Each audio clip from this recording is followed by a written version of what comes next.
Muito bem. Antes de mais nada, um recadinho. A história que eu vou contar, ela não tem uma pretensão de ser academicamente correta.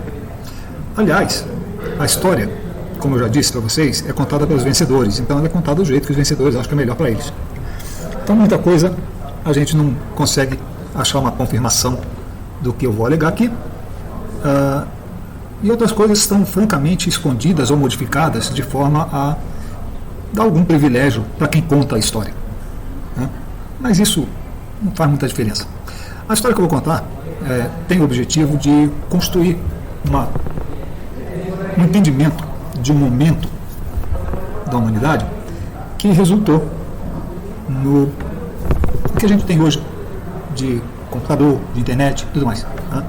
Então é mais para dar uma contextualização, apesar da imprecisão histórica. Se você for procurar, você não vai encontrar essas informações exatamente da mesma forma, algumas coincidências sim, outras não, mas o objetivo é a gente entender o porquê a rede de computadores é o que a gente vai estudar como rede de computadores, tá? Então tá, vamos ao que interessa. Os alemães já tinham um computador no início da guerra, mas eles não acharam que o computador ia ser muito necessário. A filosofia deles não era muito de pensar, a não ser pensar em dar um pau nos outros. Então eles simplesmente não deram muita trela para aquilo ali.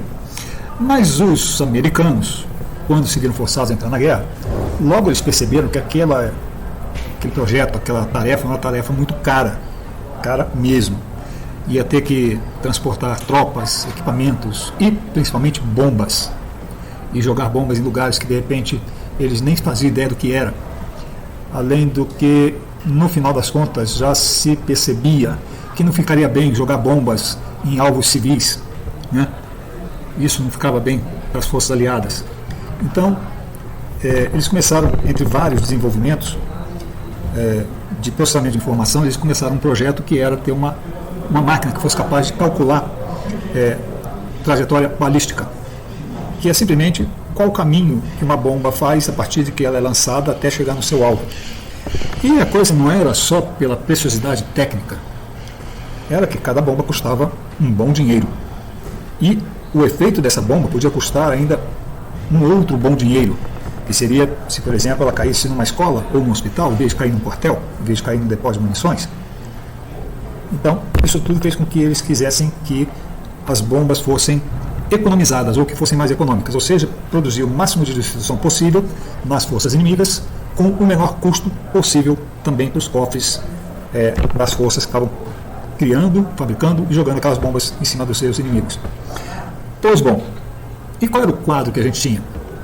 A gente tinha uma força vindo do outro lado do Atlântico, ou do outro lado do Pacífico, para tentar dar um pau nas forças que estavam brigando lá no meio da Europa, né?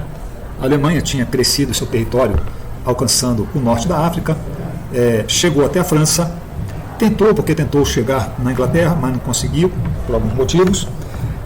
Do outro lado ela cresceu, não como invasão, mas como parceria, chegou à Itália e pegou, se não me engano, a Noruega para cima da Suécia e foi para o lado da Rússia. Na Rússia ela se deu um pouco mal, ela não conseguia avançar muito, porque a Rússia tem ali uma barreira, são as estepes russas, onde normalmente é muito frio e no inverno cai neve um tanto que ninguém consegue passar, né? E os russos já estavam acostumados com aquilo, enquanto que os alemães não estavam, né? Pois bem, mas principalmente a força americana tinha que pegar e levar as bombas deles para acertar na cabeça dos alemães lá do outro lado. Então estabeleceram algumas bases no meio do caminho, ali no Atlântico, coisa e tal. Conseguiram fazer algumas bases na Inglaterra, que era aliada deles, mas de qualquer forma, do mesmo jeito que a gente está aqui na universidade e no bairro que eu moro, lá do outro lado, na periferia da cidade, está chovendo aqui não está, ou chove aqui lá não chove, né? Imagina isso quando você fala em alguns 1000 quilômetros. O tempo é muito diferente.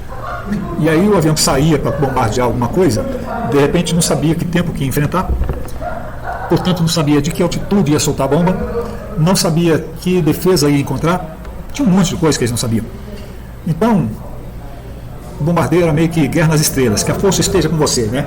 Aí o Luke Skywalker tira aquela mira eletrônica da frente e ele vai na força e solta a bomba entra lá dentro da Estrela da Morte, pum, né? Coisa de filme. Mas não dava para fazer isso todo dia, com aquele monte de avião, com aquele monte de bomba, com aquele monte de piloto que não tinha nada a ver de Skywalker, né? Era jogar bomba e torcer para cair no lugar certo. E já falamos, cada bomba cai tem um preço bem alto, cada bomba que acerta no lugar errado tem o preço mais alto ainda da moral política, moral do atacante que atingiu os civis, e tudo isso é preço que eles não estavam dispostos a manter, né? Então eles desenvolveram uma máquina chamada ENIAC, basicamente para calcular, dados alguns parâmetros, aonde era a melhor posição para o avião que passa soltar sua bomba para cair exatamente no lugar que se queria.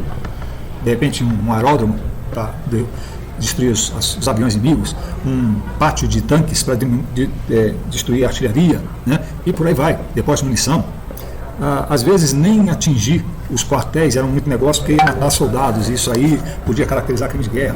Mas, voltando ao que interessa, temos que diminuir o custo em bombas e em prejuízos não justificáveis numa corte de guerra. E aí o pessoal criou o ENIAC. Então tudo bem, eu tenho agora uma máquina que é capaz de fazer os cálculos da balística para soltar a bomba num ritmo bem rápido. Eu pesquisando sobre ENIAC descobri uma coisa interessante. Antes desses cálculos eram feitos por grupos de matemáticos, mais exatamente de matemáticas. Eram mulheres que calculavam. As mulheres no esforço de guerra não podiam ir para a guerra, para frente de batalha, então elas ficavam na administração, nas fábricas, nas enfermagens e nos cálculos matemáticos de balística, tá? E eles chamavam essas mulheres que computavam essas informações de computadoras ou computadores, tá? Por isso que o ENIAC ganhou o nome de computador, né? Ele herdou esse nome, porque quem computava as informações antes eram esse time de mulheres. Mas voltando ao ENIAC. O ENIAC é capaz de pegar e calcular essas informações com bastante presteza. A questão é, o avião sai, está se afastando do ENIAC, o ENIAC está lá atrás, e ele vai chegar num lugar perto de onde ele tem que soltar as bombas, e aí chega lá, está ventando, está chovendo, está fazendo sol, tem nuvem, não tem nuvem, tem artilharia antiaérea, não tem artilharia antiaérea, tem um monte de parâmetros.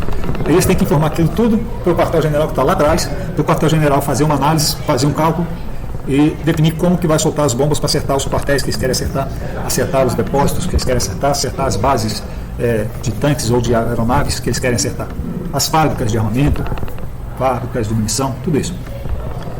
Essa informação então tem que atravessar o Atlântico, da Europa até as Américas, chegando na América do Norte, entrar no ENIAC essa informação, o ENIAC calcula e devolve uma resposta. Ela tem que soltar a bomba quando estiver passando numa altitude X, na direção J, YJ, e com velocidade tanto, e solta a bomba quando estiver no ponto e dava a coordenada exata de onde soltava a bomba.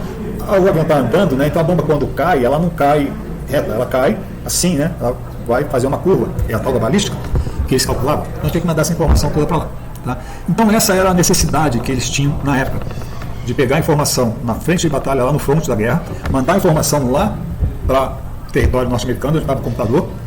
O computador calculava o lançamento das bombas e devolvia isso para o avião, e tinha que fazer isso tudo em tempo para o avião não passar do ponto, né? Porque se demorasse muito, quando era a época das mocinhas calculando lá, eventualmente ia acontecer isso. O avião tinha que soltar a bomba aqui, mas ele mandou as informações aqui. Quando ele recebe a resposta, ele já está aqui, ele vai ter que voltar, então vai ficar mais exposto a ataque, perdeu o efeito surpresa e tudo mais, né? Então a informação tinha que fazer o caminho todo, ir para os Estados Unidos, receber os cálculos lá, o tratamento, voltar a resposta a tempo dela chegar no ponto de soltar as bombas, tá? Então tudo isso eram as necessidades que eles tinham lá, tá? Então é isso que vai gerar as necessidades, as características fundamentais das redes de computadores que nós vamos estudar, tá? Então no próximo vídeo, que eu vou deixar para a próxima data no registro, nós vamos falar dessas características fundamentais da comunicação de dados que surgiram lá nessa historinha da guerra, Segunda Guerra Mundial, que pouca coisa pode ser encontrada oficialmente nos livros de história e na internet, tá? Você vai encontrar muito aquilo que interessa a eles dizer, é o famoso Ministério da Verdade, né? Ela diz que vem uma verdade diferente, mas não vem o caso, mas o fato está aí, a necessidade de você pegar a informação, mandar a informação para um backstage atrás, que vai calcular e vai te dar a resposta do que você tem que fazer, e isso tudo no tempo mais rápido possível e com o maior nível de confiabilidade e segurança, né? Segredo. O inimigo não pode saber o que eu estou falando, porque senão ele vai pegar e vai se defender ou vai atacar minhas naves, tá? Então, a gente volta ao assunto aí já falando em termos de definição das características de uma rede de computadores. Tá? Nos vemos em breve. Tchau!